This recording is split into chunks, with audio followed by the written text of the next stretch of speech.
theories in place.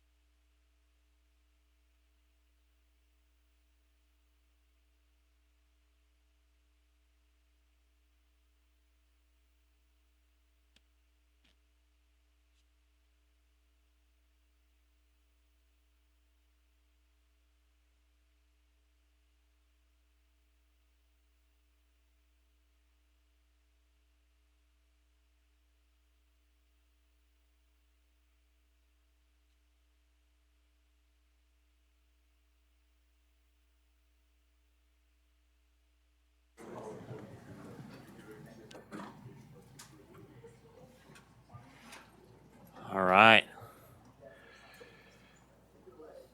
Okay, sounds good. So I apologize. I won't be as entertaining as our photographer today, but anywho, welcome to the second lecture on black holes and dark matter. In the previous episode, here's what we talked about yesterday. So I introduced ways in which we think we have the ability to understand how much dark matter was there in the early universe, where I call dark matter stuff that is pressureless, collisionless, and here non-baryonic. Okay, so I'm going to qualify this primordial. It was a little bit of commotion, honestly, yesterday at my calling stars dark matter and other things that we ordinarily don't think about as dark matter.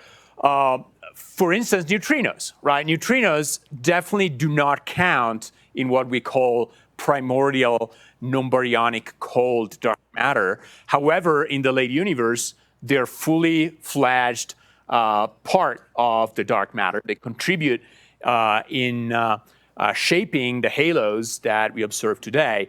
Similarly, there's a bunch of things that start off not being dark matter in a cosmological sense, but they do become dark matter in the late universe. And so we said stars, in fact, are one such example, because stars are collisionless, they're pressureless, and so when you look at an astrophysical system, stars behave exactly like dark matter today. Okay, but of course, in the early universe, stars didn't exist. There was just a bunch of baryons, charged, and very collisional, and very dissipative, and so they were not in the count of this primordial non-baryonic dark matter. Black holes of stellar origin also count as part of the dark matter today, and in fact, we convince ourselves that probably they are a very small fraction, about 10 to the negative 3 or so, of what I call primordial dark matter. And supermassive black holes are an even smaller fraction, 10 to the negative 5 or so. So the other point I emphasized is, if you're a particle theorist, please don't tell your date what an elementary particle actually is, because you're going to spoil the date immediately if you say that an elementary particle is an irreducible unitary representation of the Poincare group. This, again, seems preposterous, but it actually contains a lot of information, because Wigner's representation theorem tells you that you can think of any elementary particle as just being given by two numbers, a real number, m, the mass, and a integer or half integer number, the spin, which tells you how the particle behaves under rotations of space-time, under that particular subgroup, the Poincare group. Yes, Adi. You're going to tell me also charge? No. Okay, good. All right. Mass. You're going to tell me zero mass. Very good. What about zero mass? Well, J is no longer necessarily an integer, right? J is no longer necessarily an integer. Very good point. We don't really understand the quantum field theory of that, as you know very well. But he's absolutely right that there are honest-to-God Poincare representations where J is not an integer as long as m is equal to 0. And there's folks like, in fact, Philip Schuster, who's going to be lecturing next week, who's a real expert on that. So if you're curious about these representations of Poincare group, please ask Philip, not me. All right.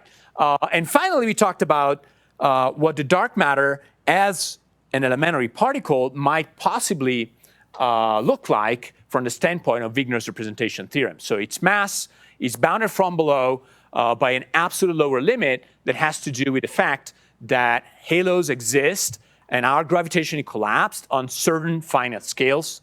And to just keep in mind the number, that scale is about a kiloparsec. A kiloparsec is about 10 to the 21 centimeters.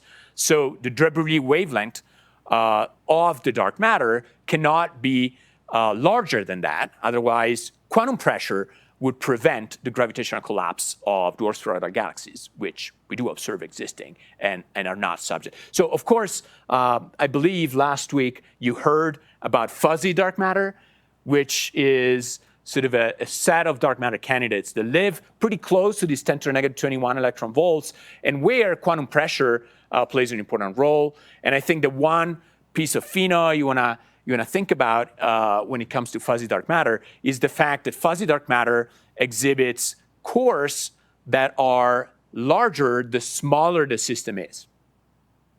So in other words, this quantum pressure has a macroscopic visible effect on dwarf spheroidal galaxies' inner dark matter density profiles, but on larger scales, such as galaxy clusters, these cores shrink. They go like the inverse of the velocity dispersion, the size of the core. And so in galaxy clusters, you don't see cores at all. That's pretty interesting because nature seems to look that way.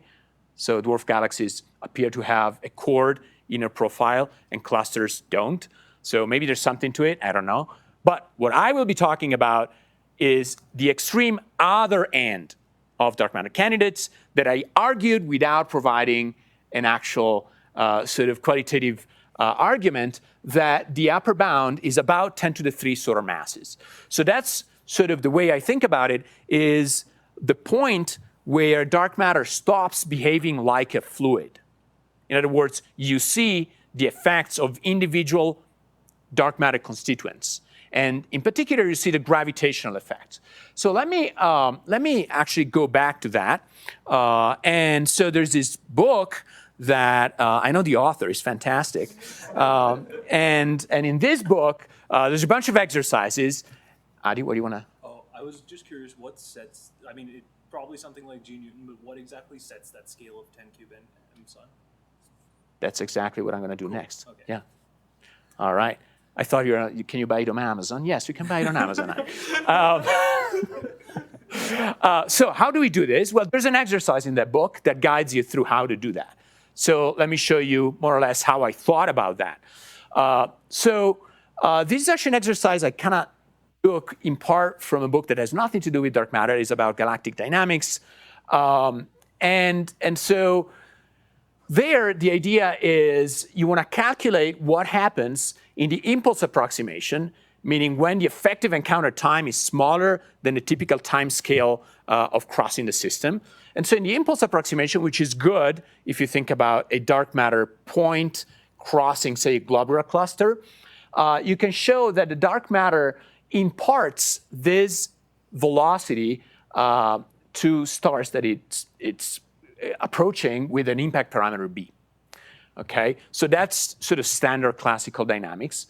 Then, you've got two interesting limits. One limit is where the impact parameter is much larger than the size of the system. So your globular cluster is here, the dark matter flies over, and nothing really interesting happens. In the opposite regime, the dark matter thingy crosses right through the globular cluster. So imagine the impact parameter is much, much smaller than the size of the system.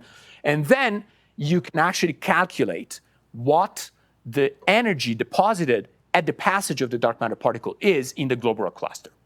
How do you do that?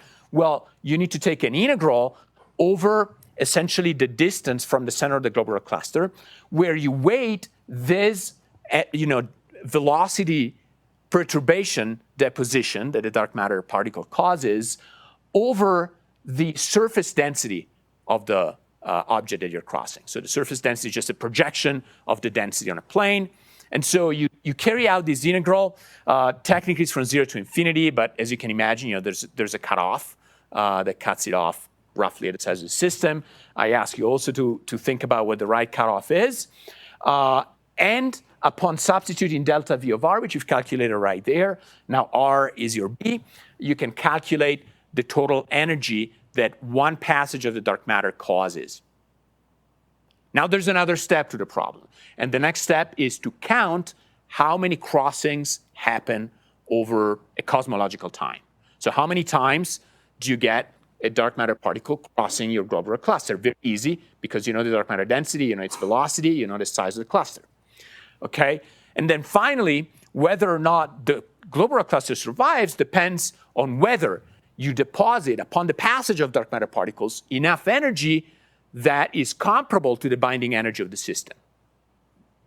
Right? Because what you don't want to happen is that the passage of the dark matter kicks the stars in the globular clusters around and disrupts the cluster. So it's a very well-defined calculation that, you know, tonight, over a beer, you can enjoy with the beer.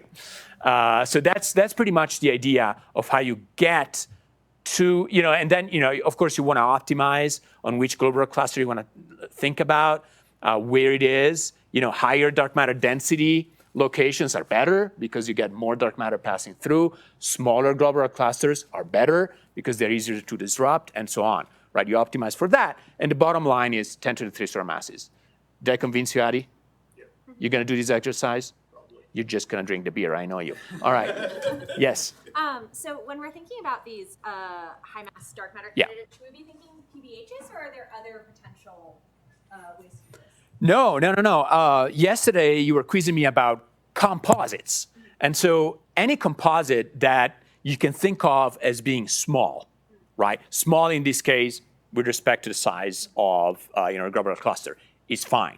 You know, what is dangerous to do is to think about, like, you know, probably Ben is going to talk about axion mini halos and stuff like that. So, you know, those are not composites, right? They're halos that might be dense, but they're not dense enough. So in that case, the mini halos themselves would get tidally disrupted, and so you're kind of back to the drawing board. So it's something that is small enough in size with respect, you know, to the size of the system you're looking at, and is is not diffuse. It cannot be disrupted by tidal interactions. Does that make sense? Yeah. And Adi's going to tell me, well, black holes suffer from tidal. Yeah. No, black holes are fine. All right, cool. So finally, there was another question that I was asked. What are these? And I just, you know, one thing you learn with seniority is you can kind of try to fake your way through questions. And so that's what I did yesterday. I'm like, oh yeah, these are the colors of the planets. No, not at all. These are the stars. The planets are the black dots. All right. And then there was a follow-up question on what is this guy? Well, this guy is the sun, and that is Jupiter. And in fact, it turns out that if you zoom in that picture, you can even see the Earth. So that's what the Earth looks like. It's pretty amazing. Yeah, that's a great question. Interesting, I learned a lot. Okay, cool. So these are the stars that Kepler observes hosting exoplanets. And so it's kind of mind-boggling, because what Kepler does really is it measures the dimming that these guys cause when they pass through. So that's pretty incredible. Not as incredible as microlensing. I don't talk about microlensing, and that's also pretty mind-boggling. So the highlight of that is that we actually care a lot about how big stars are in the Andromeda galaxy, 700 kiloparsecs away, because telescopes resolve stars in the Andromeda galaxy. So it's just pretty amazing to me. Okay, cool. So let's go back to where we were at the end of the lecture yesterday, which is, you know, this notion that really black holes were thought of in terms of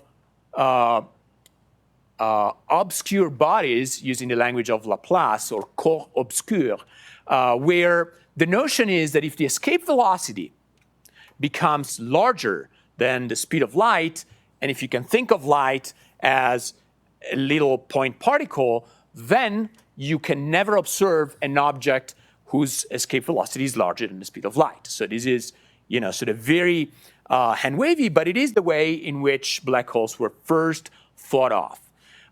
And remarkably, of course, the condition that you get for an object to have an escape velocity equal to c gives you precisely Schwarzschild's radius.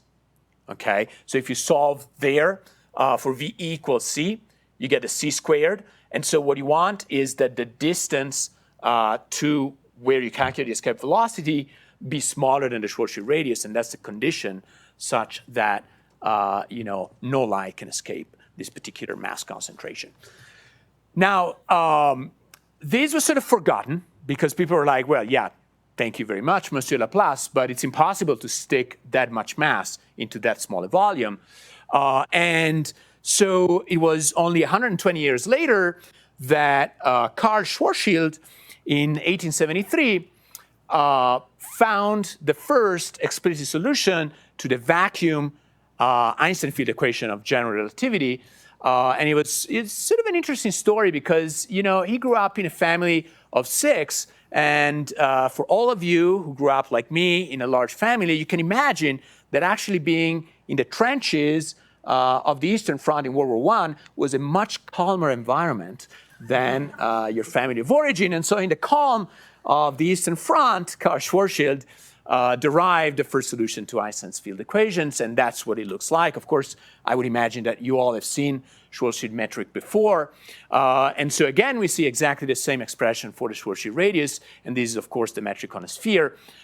So the sort of theoretically interesting aspect of the Schwarzschild metric is that there subsequently was a theorem by Birkhoff that said that that's not a solution to Einstein's field equations. It is actually the most general spherically symmetric vacuum solution to the Einstein equations. And so that's quite remarkable, right? In other words, you know, anything in vacuum looks like that under the assumption of an uncharged spherically symmetric object. So that's a very powerful theorem. Yes? Yeah, so the Schwarzschild solution is a vacuum solution because it does not include the mass, right? So you literally solve G mu nu equals 0, okay? So the mass is just a boundary condition to that particular solution. Does that make sense? It's an important aspect, yeah. Cool. So as I'm sure you've heard before, when you look at that expression, there is something that has a -1, and so it's the denominator goes to 0 at the Schwarzschild radius. So you're like, I don't like that because clearly, you know, your coordinate system blows up there. And that was noticed early on, back in the day when astronomers were actually doing some theoretical calculations. Eddington did put out a proof that it's just a coordinate singularity.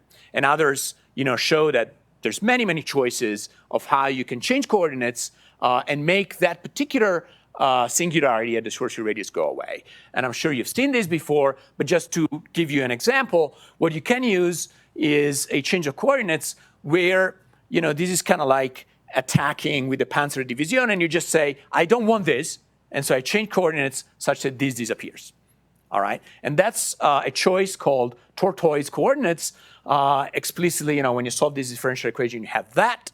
An interesting thing about tortoise coordinates is that these R star that you sort of shift your time variable with goes to infinity as you approach the what we call the event horizon, which is R equals R Schwarzschild. Now that doesn't mean much because, as you know very well, you know, if you're an observer who's just riding their horses near a black hole, you cross the event horizon and nothing interesting happens, right? So, so this kind of choice of coordinates might not be the optimal physical way to look at a Schwarzschild solution, but it is one way that shows explicitly that there's absolutely no singularity at all upon crossing the event horizon of a Schwarzschild solution. So the R equals 0 singularity is instead a lot more problematic, and in fact, you know, it technically lies outside where the Schwarzschild solution is meaningful. And one way to see that is to actually write down a quantity that, unlike that prefactor of dr squared, is coordinate independent. So it does not depend on your choice of coordinates. And to do that, as you know, in general relativity, what you do is you take an invariant such as, you know, this contraction of the Riemann tensor, which is called the Kretschmann scalar. And we're going to encounter the Kretschmann scalar again later on, so that's why I just want to define it.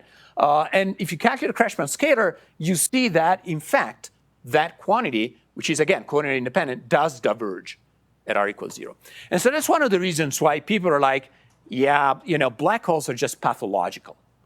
Black holes are just, you know, not really to be taken seriously. For a long time, it was thought that the Schwarzschild solution was actually unphysical. In fact, it was later realized that it's a completely generic feature of general relativity to have these this singularity. And it's a completely generic feature of general relativity that the singularities are hidden within some sort of a horizon. So this is the cosmic censorship. Yes? Just a really general question about black Yeah. holes and singularities. So fermions get sucked into black holes.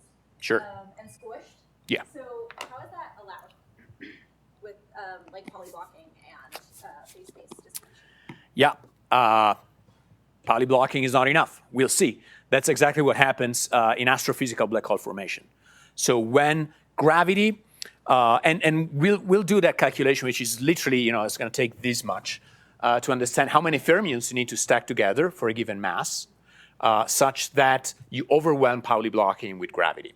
So you can do that, and they just die. So that's pretty much the story. Okay, so subsequent to Schwarzschild's discovery and some additional theoretical work that involved, especially very early on, the discovery of charged black holes and the corresponding solution to the Einstein plus Maxwell's equations, what happened was people just ceased to take black holes seriously at all because they're like, yeah, again, sort of like in Laplace time, we cannot squish enough matter such that a black hole would form.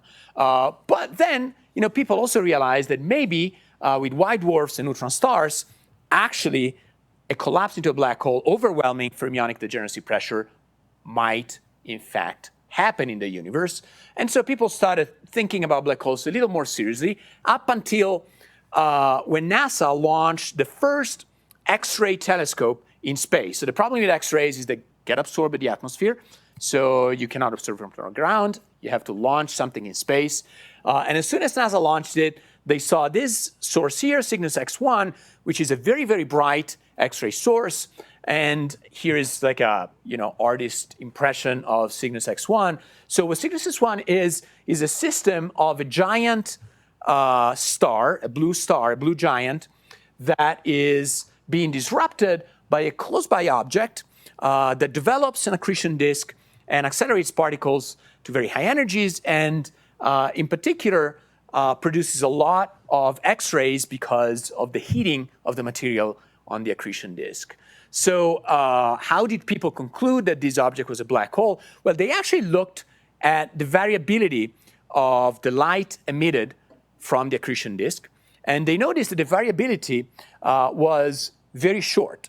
And so the variability of an astrophysical object has to do with one fundamental quantity, which is the light crossing time of the object. So, if you have an object that is more or less in thermal equilibrium, it's very hard for it to emit stuff that is variable on time scales shorter than the amount of time light takes to cross the object. And this variability was unusually small.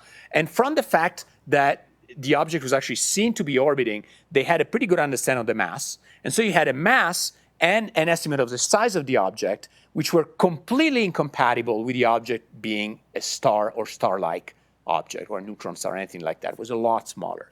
And so that's sort of the first evidence that there existed a compact object that was compatible with it being a black hole. In fact, compatible enough that famously Kip Thorne and Stephen Hawking had this bet. And I remember I was briefly at Caltech as a postdoc, and Kip, outside his office, has the bet that he made with Hawking, framed. And the bet was, within my lifetime, will there be proof of the existence of black holes? And eventually, Hawking actually gave up and admitted that these observations of Cygnus X1 were compelling enough that he was convinced and paid a bet, which was probably like $1 or something like that. Anyways, so I don't really like Einstein. I don't know why. I think he was not a nice person. He was really mean to his wife, for instance. His wife did a lot of his work, and he refused systematically to give credit to the wife. Anyways, he got a lot of things wrong. For instance, he believed that the universe did not expand, and so came up with his discovery of the cosmological constant that he only postulated to explain something that was actually wrong, which is the observed expansion of the universe. Another thing that he was wrong with was black holes. And so he thought, and published in 1939 an article in the Annals of Mathematics where he sought to demonstrate that black holes could not exist. So, yeah, good job, Einstein. Wrong again. Let's try to understand how we think about black holes. And I'm not a formal theorist. So the way I think about black holes is this. All right? Yes? Yes? About the coordinate independent singularity, what's exactly the statement? Because surely if I change coordinates, I can at least move around where the singularity is. So when we say coordinate independent, what exactly is the statement? What do you mean you can? So the statement is the r equals 0 singularity is such that you cannot extend continually a space-time solution through it. So you have an actual infinity that cannot be cured classically. So the space-time cannot be continuously extended to include r equals 0. So that is the technical statement. So no matter what, because the Kretschmann scalar diverges, in whatever coordinates, you will have a divergence in your space-time metric at r equals 0. Cool. Adi. Does it manifest as a non-trivial first homotopy group? I don't know. I don't know. Yeah. I don't think so, though, Okay. because it's just a point. Okay. So, yeah. So the way I think of a black hole is kind of similar to the way I think of elementary particles, right? And that is thanks to a beautiful theorem that is called the no-hair theorem that says that, from the outside, black holes are fully defined by their mass, their angular momentum, and their abelian charges. Okay, so here, for me, for the moment, Q is just electromagnetic charges. And the way you see that a black hole is charged is its source is exactly the same electric fields outside as a point charge. All right. So now the no-hair theorem specifically says that all black hole solutions of the Einstein-Maxwell equations are completely characterized by only 3 externally observable classical parameters: mass, electric charge, and angular momentum. So no matter how they're formed, black holes very quickly become extremely simple objects. Okay, and everything else, that a black hole has swallowed is lost. There's no information at all, and there's no way to reconstruct the history or the character of black hole, where it came from, or anything else, because of this no-hair theorem. Now, it's kind of weird that it's called no-hair theorem. And so there's this funny story by Wheeler that recalls where the name came from. And the name came from a graduate student, Jacob Bekenstein, who actually had contributed a variety of important facts to the story of how we understand black holes today, and including the fact that the black hole has these no external features that he called hair, but Feynman thought that this was an obscene thing to say, and so he refused to use it. But as a matter of fact, that's still how we think about the fact that black holes don't carry any outside information other than these three things.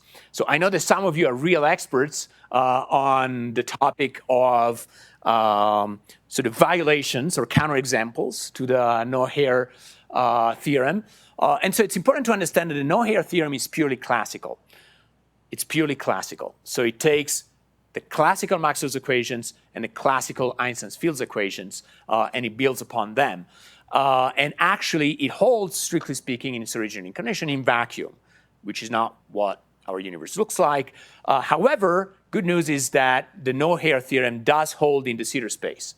So, when you have a positive cosmological constant, the no-hair theorem is still valid, which is good. However, the no-hair theorem does not generalize to non-abelian theories. So, for instance, it is known that a generic Einstein-Yang-Mills non-abelian theory, SU2, has non-trivial magnetic fields outside the event horizon. And so these are known as non-abelian hair. And in fact, there are examples of axially symmetric static hairy Einstein-Yang-Mills black holes.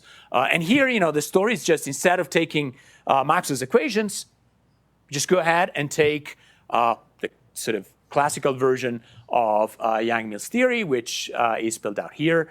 And I'm sure at least some of you have seen this in the context of quantum field theory. So the question is just, let's solve this set of differential equations and let's see what solutions we have. Yes? So what physically is the axially symmetric part referring to? Oh, it's just a property of the solution itself. So it's a solution that has an axial symmetry to it, yeah. So another interesting thing is you might think, okay, then that's great because I can charge black holes under weak interactions, I see your hand, Anna, or strong interactions. But that actually is moderately uninteresting in the sense that, for instance, for strong interactions, and that's something that I've myself thought about, you just neutralize black holes in the same way as you neutralize the quark that cannot exist in isolation, right? Confinement works for black holes in just exactly the same way that it works for our prosaic pions and other hadrons. First, Anna, yes? So you said the de Sitter space? What about that? Anti-de Sitter is also fine, I believe. The no-hair theorem. I believe that anti-de Sitter is actually a lot easier than de Sitter, usually, to generalize to. Yes, there and then you. If I understand correctly, the no-hair theorem says you just need MJ and Q to Yeah. describe a black hole. If it's not a billion charge, what additional, what else do you need to be able to describe Q? Yeah, so in this particular instance, so suppose that you want to solve Einstein's equations plus the classical version of Young-Mills of SU2, then you have a configuration of fields outside the black hole that tells you about the SU2 charge of the black hole. Would that not be true if you have an electric charge? No, if you have an electric charge, you just know what the electric charge is. Right, so you basically only have information about the value of Q. Okay, and then I'm not sure I understand what's different about this. Maybe you can help with this? Yeah, so you basically have a field, so you have a gauge boson field outside your black hole, and that basically extends from black hole to infinity in a way. So this is a new thing, right? Because it is not related to a charge of the black hole, but rather how extended is your field, what is the field profile, and stuff like that. So this is the new information that you add to the black hole. Yeah, I can see it. Yes. One thing that wasn't totally clear to me, is this discussion still classical, or are we, It's still classical. Yes, it is still classical. is it known like what the quantum? We'll get there, but the short answer is no, because that would be quantum gravity. Let's see. Yes. Are we going to talk about how the presence of hair could affect the formation of astrophysical black holes? No, we are not going to talk about that because, to me, the no-hair theorem really is relevant here just in the sense of how do we classify the macroscopic behavior of black holes? How do we think about different black holes? And there's a finite number of possibilities. That's actually a nice segue. So, any astrophysical black hole, roughly speaking, will appear in one of these four categories, and that's it. So, yes. So, even if hair could exist, it would not be sort of macroscopically interesting for this. It might be very interesting for theoretical purposes, but not for the purpose of thinking about astrophysical or black holes that do exist in nature. Yes. So for the abelian case where we do have the hair theorem, I'm wondering how strong is this? So for example, say I scatter a gravitational wave against the black hole. Yes. If I tell you MJ and Q, can you tell me what's going to happen, or do you need more? Yeah. So MJ and Q totally determines what happens. Yeah. Adi. So I don't know if this is a well-defined quantity, but if you thought of temperature outside the black hole and around that, and then essentially said we're placing this black hole in a thermal environment, does this classification still apply as is? Yes, it still applies as is, in as long as you think of the system classically. Okay. Yeah. Okay, so very briefly, based on the no-hair theorem, we can think of black holes as falling into one of these sort of four broad categories. I've mentioned a Reissner-Nordstrom black hole, which is the case where you do have an electric charge, or really an abelian charge. Kerr and Kerr-Newman are rotating black holes. So let's briefly look at the metric right here because we will actually sort of use that metric phenomenologically in the future lectures. So here in the Nystrom case, which was also discovered very soon after Schwarzschild's discovery, you have a quadratic equation in radius that multiplies this particular choice of coordinates. And again, you have a coordinate singularity at the two event horizons. So you have two event horizons that correspond to this combination of the Schwarzschild radius and of a radius that depends on the charge of the black hole. Okay, so what we call extremal black hole, extremal Reissner-Nordstrom black holes are those where this square root vanishes and the two event horizons collapse into each other. You only have one event horizon that corresponds to RS. And so in particular, if that is the case, let's see. I think this is incorrect. I think this is incorrect.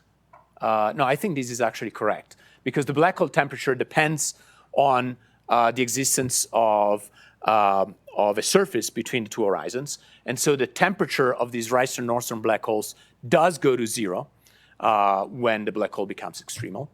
And so I mentioned yesterday that these could be caused if the black hole gets charged by whatever means for stopping the evaporation of black holes at a given mass, if it becomes extremal. And if you pile on too much charge onto a Reissner-Nordstrom black hole, you produce a naked singularity, which means that you no longer have any event horizon. And that seems to be incompatible with some theoretical facts or conjectures, such as the cosmic censorship conjecture. Now, the Kerr black holes were discovered actually 50 years later. Yes, question? So in the extremal case, Yeah. so isn't the RQ an event horizon? R equals RQ? Yeah, so you do have an event horizon, right? Because this square root goes to zero, and so you only have RS as your event horizon. But the temperature of the black hole goes to zero. And so the black hole has zero temperature, which means it does not evaporate anymore. So you do have. You do have an event horizon as defined by, this being a solution to. Yeah. Yeah, I don't know why I say that. There's no two event horizons, I should have said. Yeah, so that's to be corrected. Is the naked singularity, is that problematic?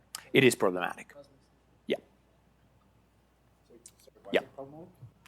So I don't want to get into that, but there's reasons to believe that naked singularities are pathological in quantum gravity. And so, space-time is, whatever solution you have is not a stable solution for whatever that means. Okay. Yeah. But again, I think there are better speakers actually this week that can comment on why naked singularities are bad. So don't ask me, ask them.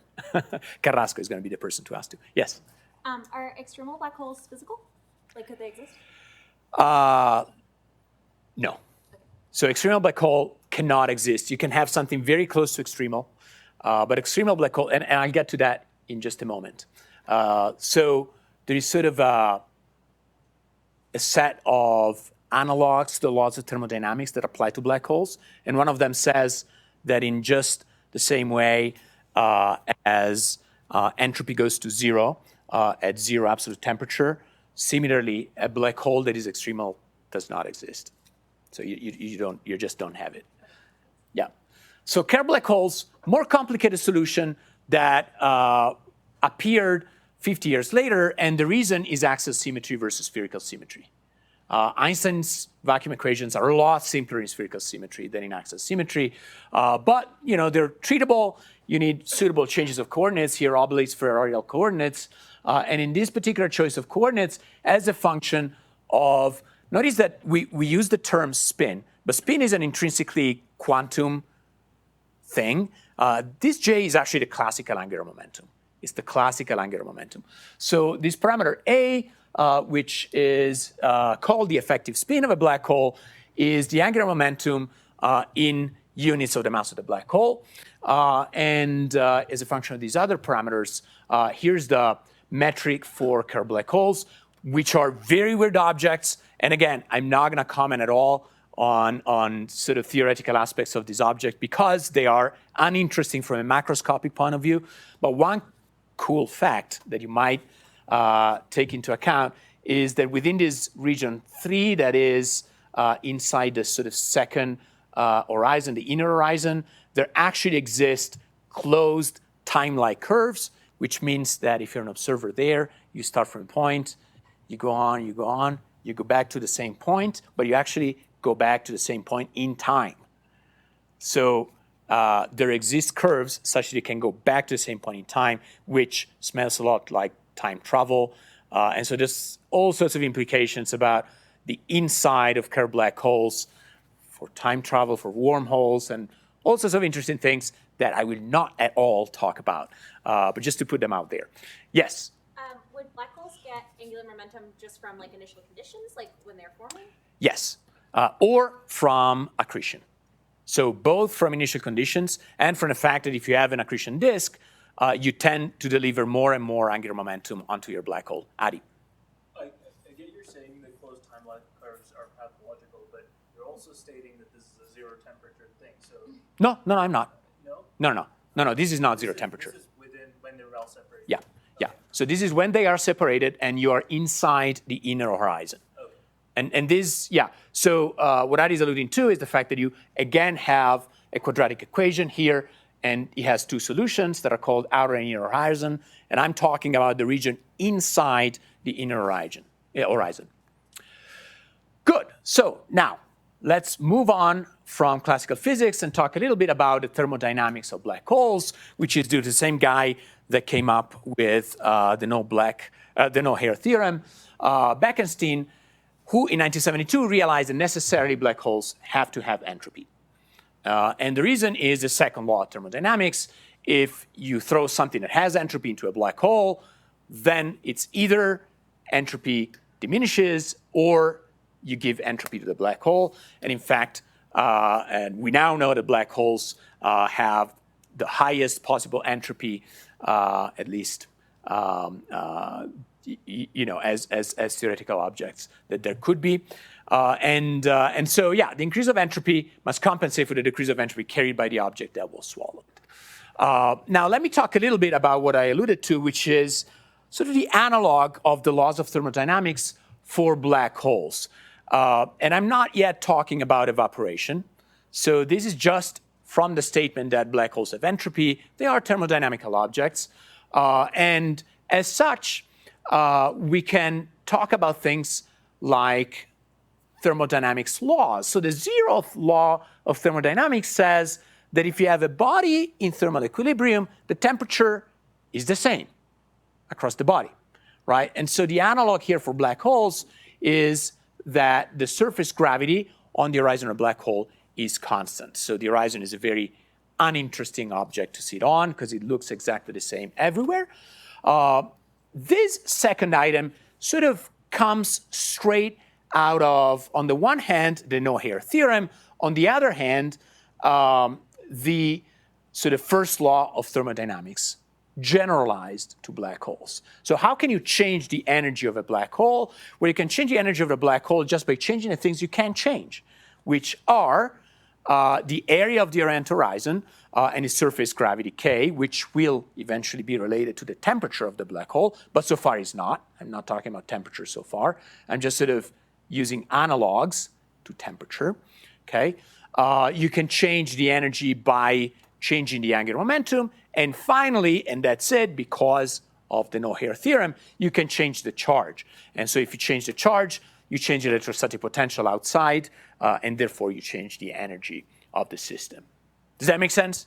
Just the first law of thermodynamics in view of the fact that these simple objects only have three things that can change. They're the size of their horizon, or their mass, so the surface gravity, their angular momentum, and their charge. Cool. So second law, the horizon area is a non-decreasing function of time. This is again related to the fact that black holes must carry entropy, and the only thing that can be associated with entropy is the event horizon size. All right. And so notice that this is nothing but a restatement of the second law of thermodynamics, plus the notion that this is a classical system. So evaporation is not yet part of the game. Yes. Related to the first law, Yeah. Can black holes have magnetic or electric dipole moments? So no. So that's part of the no-hair theorem. Okay. So you can have a magnetic charge, I think, in black holes. You can have magnetic charge. So you can have the analog of a Coulomb field for magnetic fields if monopoles existed, but they don't, as far as the speaker before said. Right. Yes. But if you have like a Kerr-Newman black hole, doesn't the quantity alpha, the J over m times q, act as an effective magnetic dipole? So let me try to understand. You're saying, why don't I get some magnetic field outside the black hole because I have a charge and a spin? Yeah, just from the fact that the combination of the line elements Yeah. and the solution to the Maxwell equations for that solution has like an electric and magnetic field. Yeah, so, and again, I believe, but here, correct me if I'm wrong, I believe that the no-hair theorem tells you that you can't, but I might be wrong. No, I think you can have dipolar magnetic field. Oh, okay. Yeah. In the But rotating. it does not enter in your equation because it is like an external thing or combination of your rotation and a charge, so it's not kind of independent, completely independent when it comes. Yeah, to- no, definitely. Yeah. Good. But it can. Thanks. Learning stuff here. Thank you. Cool. All right. So last, yes. Before it gets too far. So I have what does no-hair theorem say about things like Yukawa sourcing of the scale field? So you have a fermion wall sources Yukawa. It sources scalar field by Yukawa interaction, and then suddenly you collapse this fermion wall. So does the field go away? Yeah, interesting. So so let's think a little bit about that. So you're asking, do I see any effect of the fact that I'm swallowing mediators in the black hole?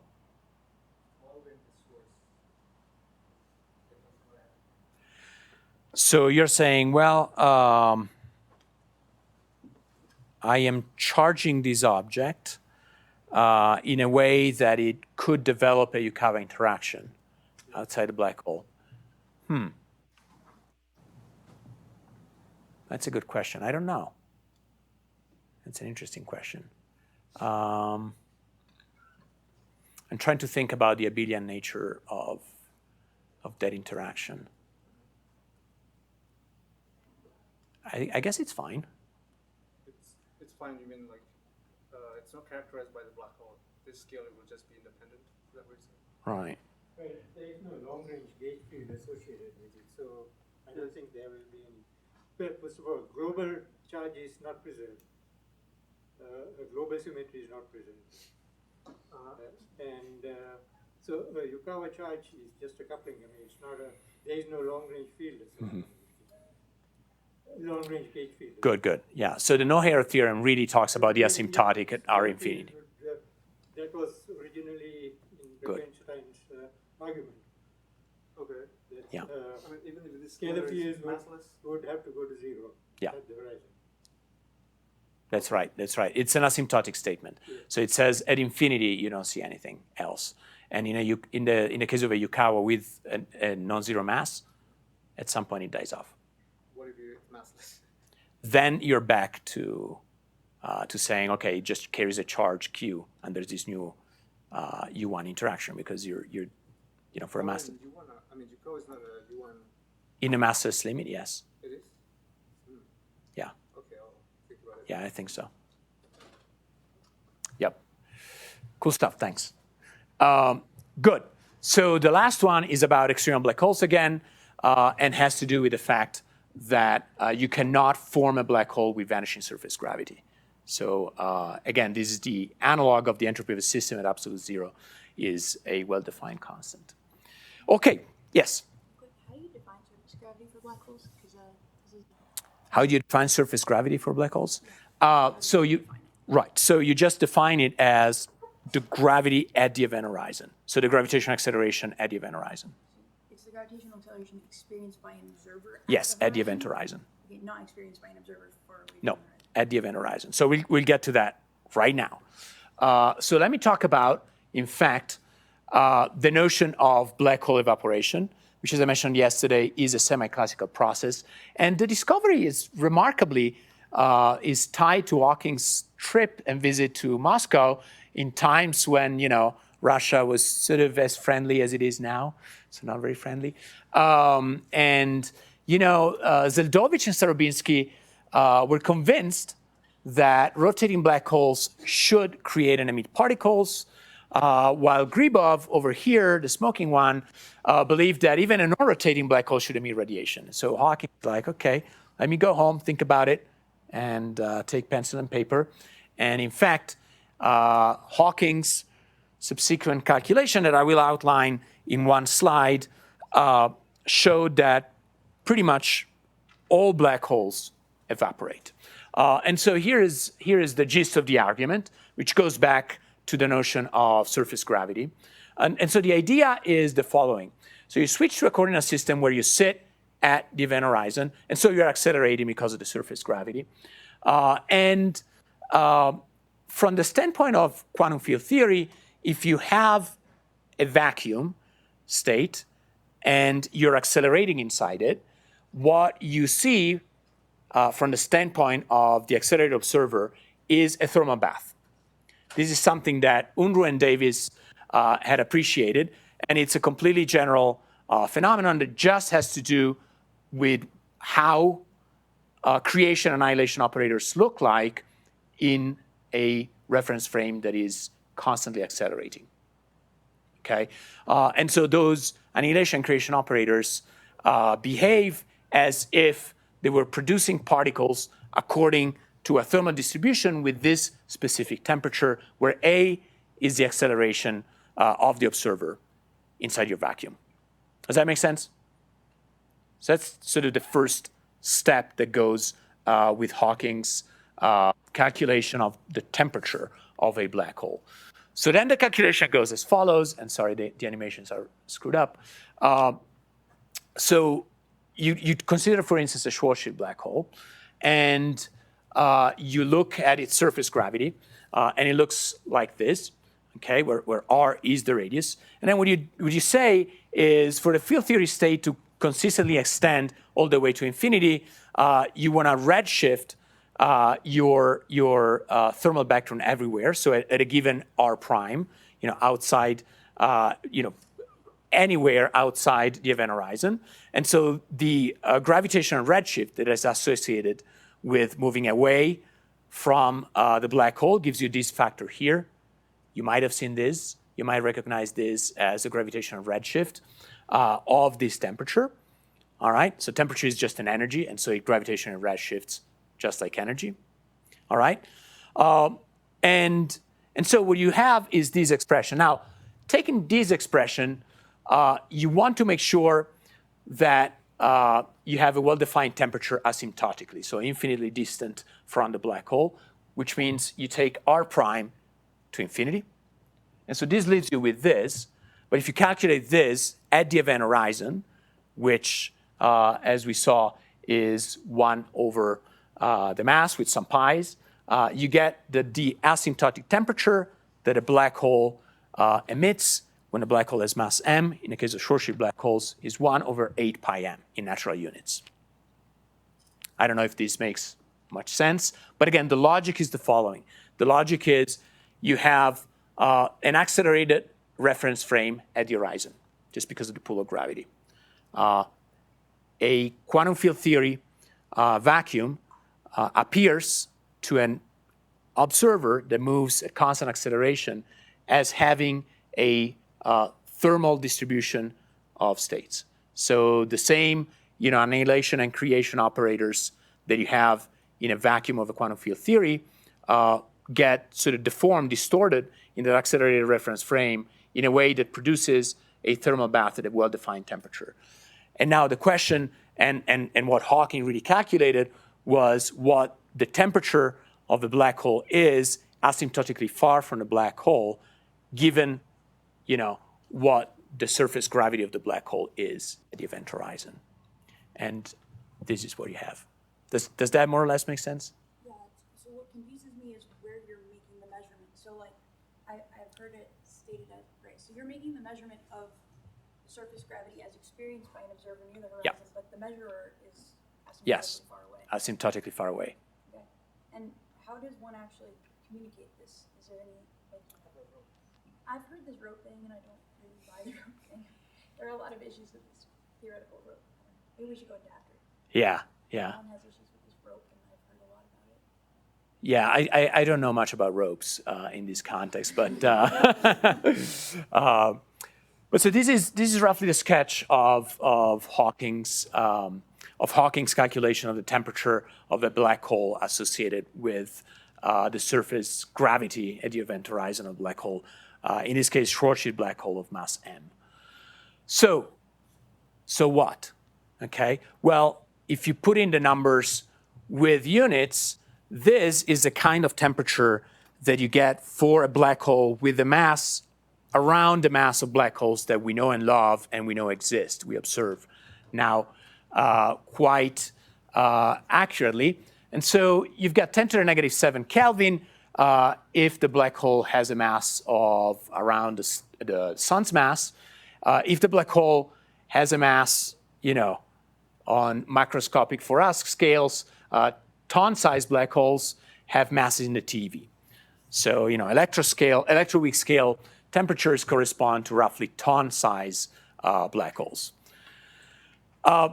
So I'll talk about this in quite some detail, but it's important to understand that the emission, so black holes are not exactly black bodies. The emission of particles out of a black hole is not that of a black body for the following reason. The reason is that you calculate particle emission in the metric of the black hole, and so you solve the field equations of quantum particles that are scattering in and out of a black hole metric.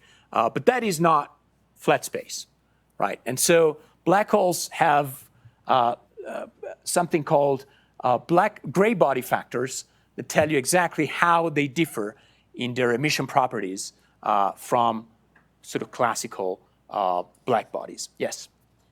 This is just a really basic question, but do you have any thoughts or advice on wrapping your head around the idea that at infinity the temperature of a black hole would be non-zero? Yeah, so this is essentially what an observer far enough away from the event horizon of a black hole observes the black hole to shine, okay? At infinity, though. Yeah, at infinity. But at infinity, notice that in this argument, at infinity just means far enough away from the event horizon. So the event horizon is this scale here, right?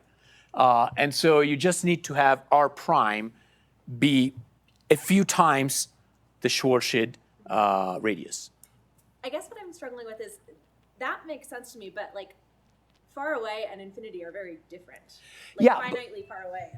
Yes, true. But the real question is, when does this piece become small compared to 1? Okay. All right. And so what I call infinity really is just this is much smaller than 1. Gotcha. All right. So, yes. How coordinate dependent is this story? Because so we use this analogy to unknown radiation as extremely important. Right? If I'm sitting still in Minkowski space, then I don't see particles versus accelerating. Coordinate dependent or how observer dependent? Observer dependent. Okay. Yeah. It is. If I just sit and let myself fall into the black hole, then if we use the same analogy, I would assume I wouldn't see any radiation. Yeah, that's right. So it is entirely observer dependent, right? In the same way that my statement of the Unruh-Davies phenomenon tells you that if you're constantly accelerating, you see the vacuum as being hot, right?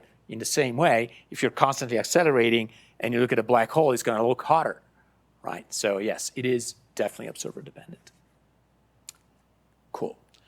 All right. So let's get into a little bit more of this black hole temperature story.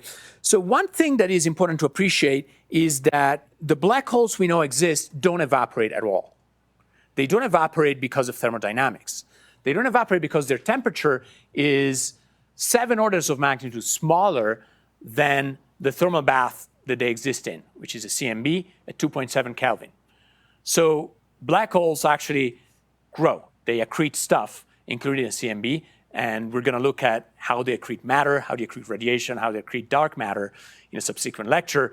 But large black holes definitely do not evaporate today. Yes?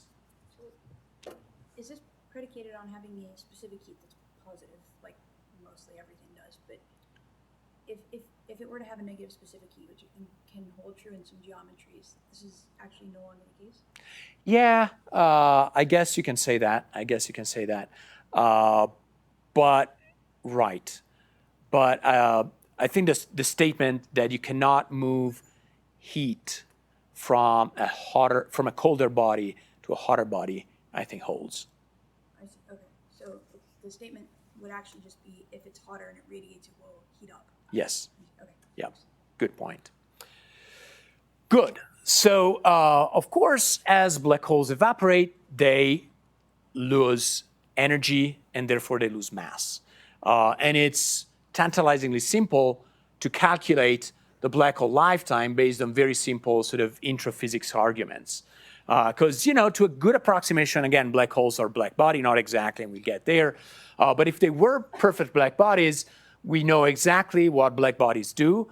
They emit according to the Stefan-Boltzmann law with an emitted power that goes with the 4th power of their temperature.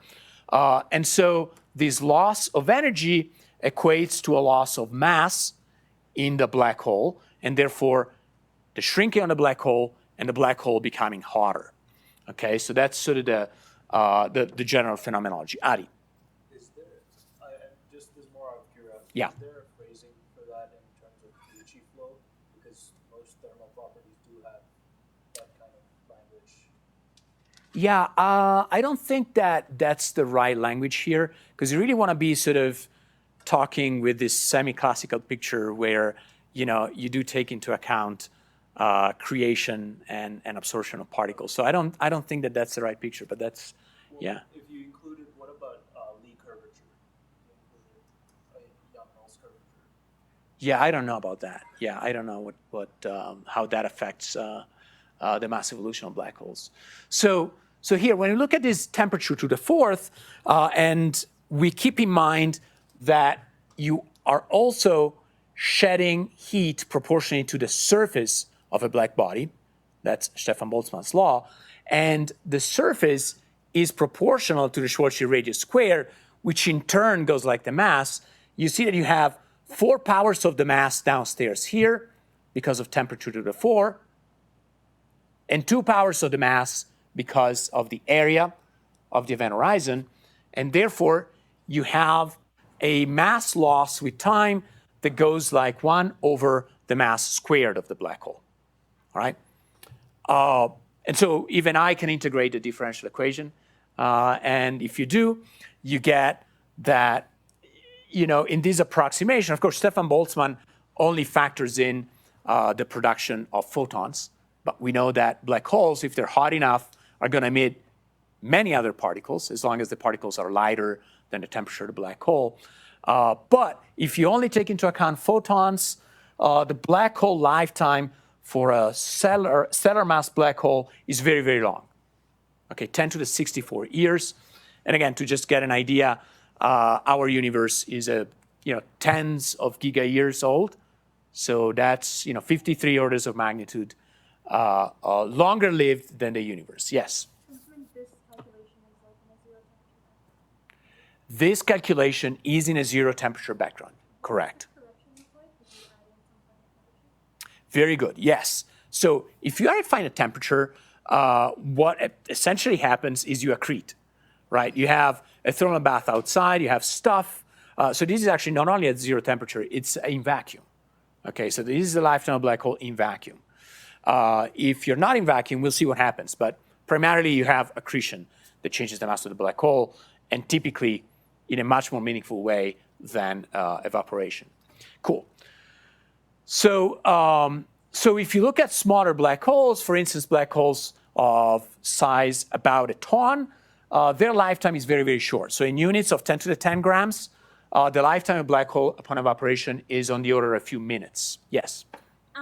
So, sorry, not exactly about this, Yeah. but so the particles that are produced outside the event horizon are going to have to be produced with some momentum to escape the black hole, right? Yes. So is there some kind of back reaction to that production where some of them get sucked back in? Yes, very good. So first of all, what is the momentum of those particles? What do you think?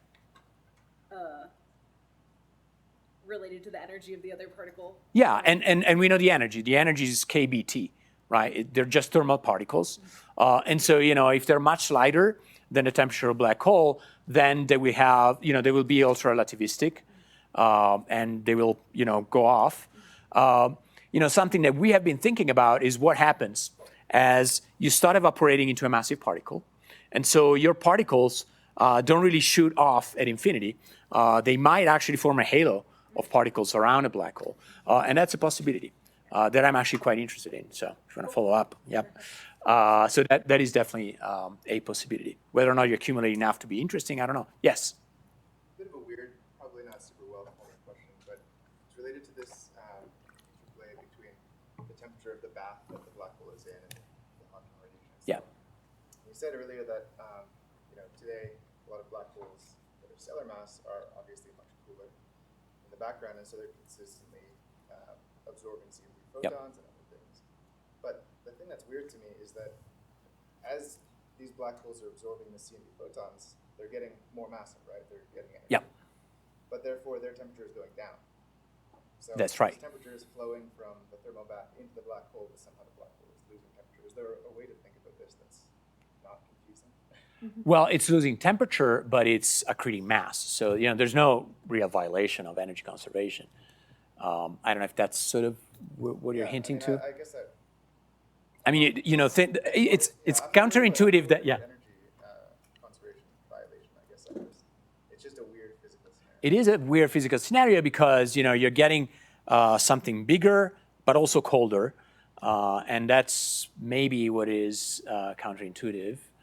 But, that's how black holes work. As they get bigger, they get colder. Yes? I think this also, tell me if I'm wrong, I think this might relate also to the geometry. So, I think if you use calculation from EDS, for instance, you get opposite sign. And then the opposite thing happens, and it sort of more lines up with your equation. So this is true in a Schwarzschild background. Yeah. Or DS. Yeah. Well, we live in DS, so here we go.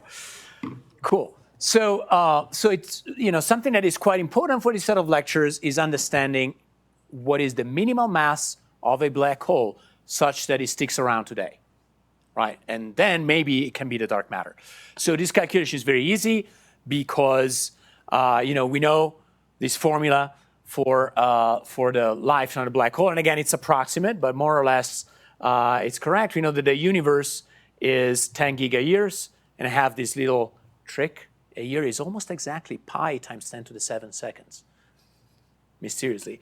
So you've got, that 10 to the 27, and if you want to calculate what is the mass such that the lifetime equals the age of the universe, you get about 10 to the 15 grams. So that's sort of the magical number such that black holes only start evaporating today, and they're essentially cosmologically stable. And we'll see that these are way too hot. We would have seen them. They would have produced a lot of radiation that we would have observed. So they don't work, but they are nonetheless quite interesting.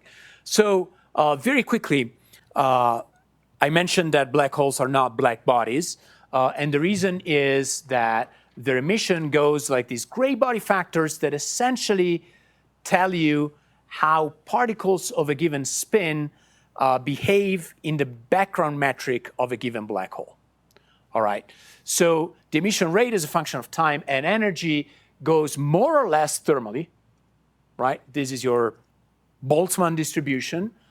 And of course, it goes with the number of degrees of freedom, but it's also proportional to this gamma gray body factor that depends on three things: on the geometry of the black hole. I should also have the spin of the black hole here, but for now, let's imagine Schwarzschild. E is the energy at which I want to calculate that particular emission rate, and S is the spin of the particle. Okay, let's keep that in mind for a second. Here is what they look like, these gray body factors. So again, these are just solutions essentially to Dirac equation in the case of spin 1/2, or to Klein-Gordon equations with the boundary condition of the event horizon of the black hole and in the geometry of a Schwarzschild black hole in this particular case. And so the Klein-Gordon equation looks like this. And so it's kind of close to 1. So for large x, it does go to 1. And this is what is known as the geometric optics approximation. So what that tells you is that at some point, for large enough energies, your emission does look like black body. But for low enough x, and again, x is energy divided in units of the temperature of the black hole. For low enough x, you've got non-trivial effects. And so if you're interested in doing this calculation, not too hard, you can do it on a Mathematica notebook. And in fact, a pair of French people have done that. And they've tabulated tons and tons of these gray body factors in a code cleverly named Black Hawk that you can download and use. We've used it, and we've actually corrected their code for the emission in ways that I will explain later. But this is a very eminently feasible type calculation that doesn't involve much more than solving, free particle in a non-trivial background. Yes. Why? So S equals 0, 1/2 and 1. That's the spin, right? Yes, that is the spin of the particle that you emit. Yeah, not the black hole. Yes. Oh, okay. So yes. Of the particle. Yes, of the particle. So this is if you radiate, Higgs bosons, I guess. This is, 1 is for photons. So photons are actually, sort of an interesting case because you really don't like to radiate them at low energy. And I'll talk about gravitons next. Yeah, yes. That was next. Oh, good. I read your mind. So this is what this dimensionless emission rate, which is basically this object here, looks like for spin 0, spin 1/2, and spin 1 for a Schwarzschild black hole. And so what you see from here is that you actually really have to work hard to spit out of a black hole that does not have spin a particle that does have spin. And that kind of makes sense, right? Because microscopically, Jesus Christ, conservation of angular momentum, you're not going to violate that. So if you spit out something that has angular momentum, you have to charge a black hole with, the equal and opposite angular momentum. So that's conceptually why it's hard to meet particles with large spin.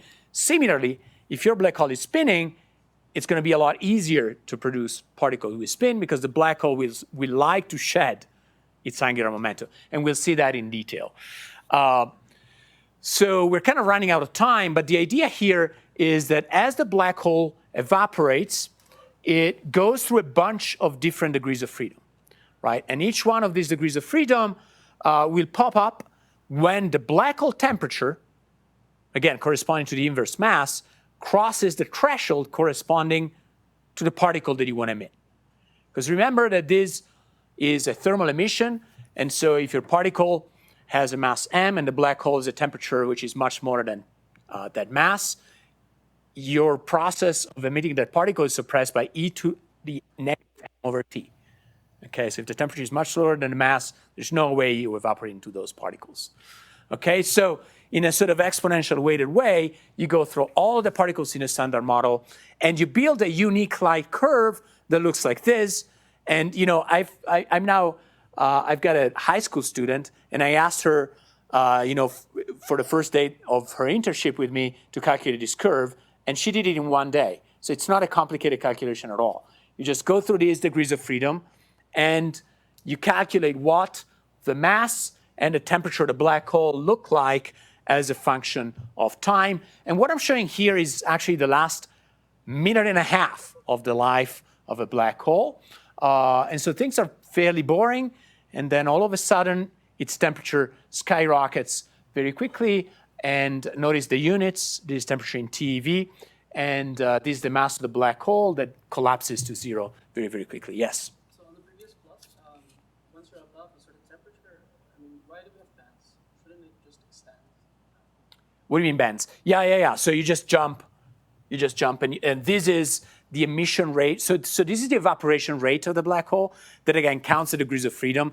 And I guess what you're asking is, why is this a step-like function? It really isn't. Or they should, above a certain temperature, you just radiate all the particles you can radiate. Well, if you're above here, yes. So there's, yeah. Extend to the left. Yeah. No, it doesn't end here. For smaller masses, you evaporate into all of these particles. Okay? Yeah. So there's two ways in which this plot is wrong. One is it's truncated here. It should continue all the way to 0. I agree with you. The second way is that you actually have a smooth, transition from one degree of freedom to the other. Okay? There's also an interesting feature that, if I were the previous lecturer, I would point out immediately, the Higgs is not heavier than the top, right? But there the problem is that at high enough temperature, electroweak symmetry is unbroken. And so you're really going into not the broken version of the electroweak sector, but the unbroken one. Yes? So if there were enough PBHs to be the dark matter candidate, wouldn't we see emission from them of like these particles? Oh, yes. We very much hope to do so. Next 2 lectures, I'll tell you all about it. Yes? So, is there a back reaction when we emit, let's say, gluon, any color charged particle or electrically charged particle when you emit, let's say, more of those particles? Great. So, there's sort of a subtlety here, and the subtlety has to do with the fact that you actually don't emit gluons. The asymptotic state that you can emit is, at best, pions. All right. So, one of the issues that we found when we first worked on this with the Black Hawk code was that they treated the emission in sort of the high energy picture where you emit jets. And so this gluon will produce a jet, but it actually doesn't. When the temperature of the black hole is in the tens of MeV, what you do is you actually only produce hadrons. You spit out the asymptotic states. Evaporation is an asymptotic mechanism. And so, and that actually makes a big difference on what she was asking, which is how can we observe these evaporating black holes? Well, you have to take into account that you actually do not produce gluons, you produce bound states of QCD, and the lightest one you can produce is pions. And so it's the pions that then decay and produce stuff you can observe. So we're running out of time, but next time we're going to talk about observations. And observations means, for instance, light curves. So what you can go ahead and do is, okay, I've got this black hole that is evaporating at a certain temperature, emits a certain number of particles, and these particles fragment, produce photons. What is the light curve of an evaporating black hole? What is the total amount of photons that you emit from an evaporating black hole that is about to die? These are the last 10 seconds of the evaporation of black hole. This curve is universal. So every black hole looks exactly the same if we think we know the particles that exist in nature. More on this later. And this emission rate is about 10 to the 30 photons per second. These are the units, which tells you how far away these objects can at best be, so they can see a reasonable amount of photons. But let's not get ahead of ourselves. I'm just going to stop here for today. Thank you.